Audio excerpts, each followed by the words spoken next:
লা ইলাহা ইল্লাল্লাহু মুহাম্মাদুর রাসূলুল্লাহ সাল্লাল্লাহু আলাইহি ওয়াসাল্লাম। সম্মানিত উপস্থিতি, সদরে জালসা মাননীয় শ্রদ্ধেয় সভাপতি আলহাজ অ্যাডভোকেট আজিজুল হক সাহেব, অত্র মাহফিলের প্রধান অতিথি বীর মুক্তিযোদ্ধা আসম আব্দুর রহিম পাকন সাহেব, অত্র মাহফিলের বিশেষ অতিথি সম্মানিত ওলামায়ে দ্বীন, সম্মানিত সুধীমণ্ডলী, পর্দার অন্তরালে মা বোনেরা, আসসালামু আলাইকুম ওয়া রাহমাতুল্লাহি ওয়া বারাকাতুহু। যে মহান তাবারক তাআলা আজকের এই বরকতপূর্ণ কোরআনের মাহফিলে রাধানগর বাগানপাড়া আদর্শ ফুরকানিয়া মাদ্রাসা কমিটি কর্তৃক আয়োজিত আজকের এই বেহেশতের বাগান, যে মহান তাবারক তাআলা দূর দূরান্ত থেকে এসে বরবার মতন তৌফিক দান করেছেন, সেই মহান মাবুদের দরবারে বিতাড়িত মর্দ শয়তানের ওয়াসওয়াসা থেকে একবার শুকরিয়া আদায় করছি, আলহামদুলিল্লাহ। আর একটু জোরে সোরে সমস্যারে সবাই একসঙ্গে বলুন আলহামদুলিল্লাহ।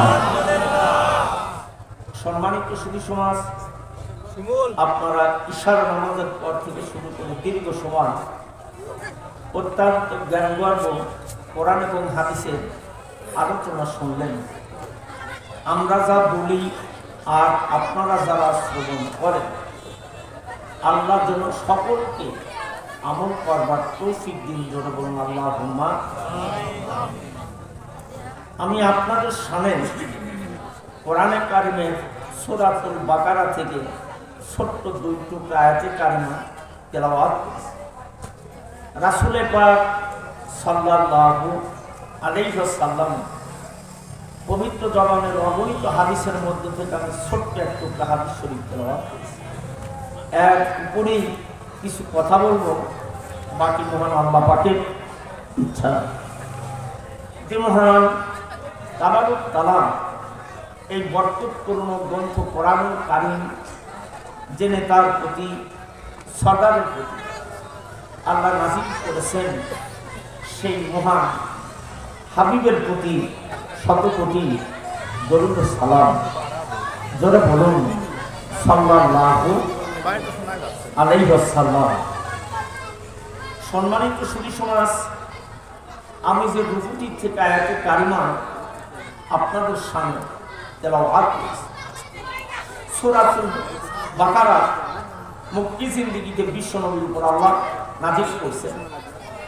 আর যে আমি আয়াতে কারিমা তেলাওয়াত করছি, এই আয়াতে কারিমাগুলো বদরের যুদ্ধে মুসলমানদের বিদায় হওয়ার পরে মাদিনী জিন্দেগিতে বিশ্বনবীর উপর আল্লাহ নাযিল করছেন। যারা বলুন একবার সুবহানাল্লাহ। এই সূরাটির মধ্যে 286টি আয়াতে কারিমা আছে, 40টা রুকু আছে। জোরে বলুন একবার আলহামদুলিল্লাহ।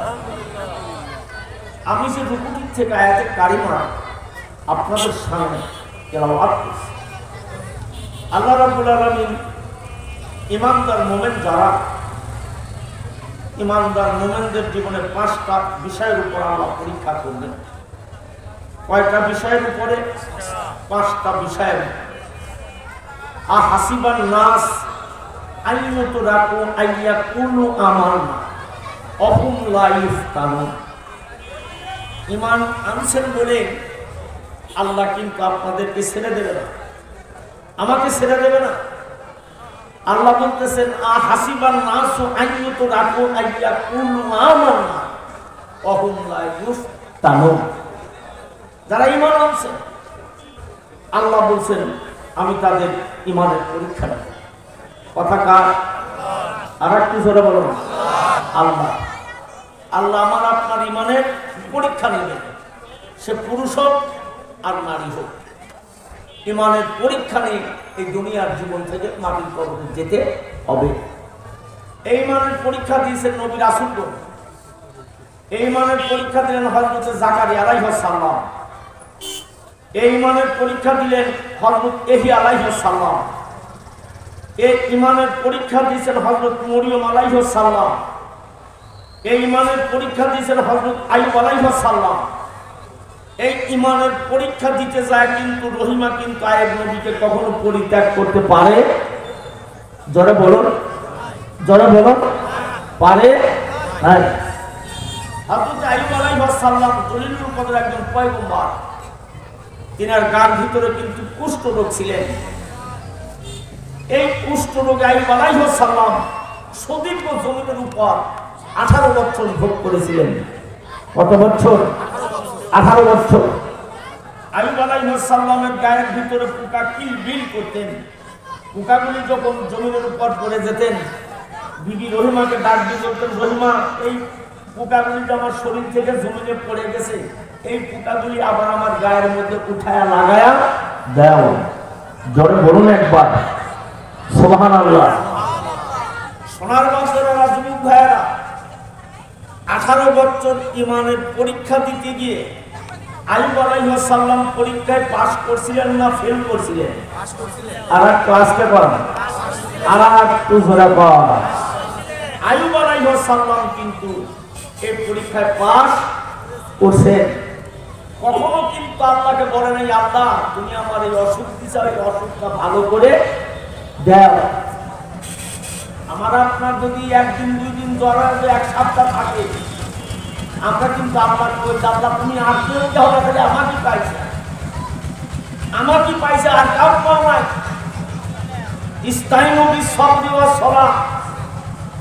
আল্লাহ আগে নামাজের কথা বলছেন, আল্লাহ আগে ধৈর্যের কথা বলছেন, এরপরে কিন্তু আল্লাহ নামাজের কথা বলছেন। ইস্তাইনু বিস-সাবরি ওয়াস-সালাহ, আগে ধৈর্য, পরে নামাজ। আমি পয়গম্বরদেরকে আল্লাহ রাব্বুল আলামিন কি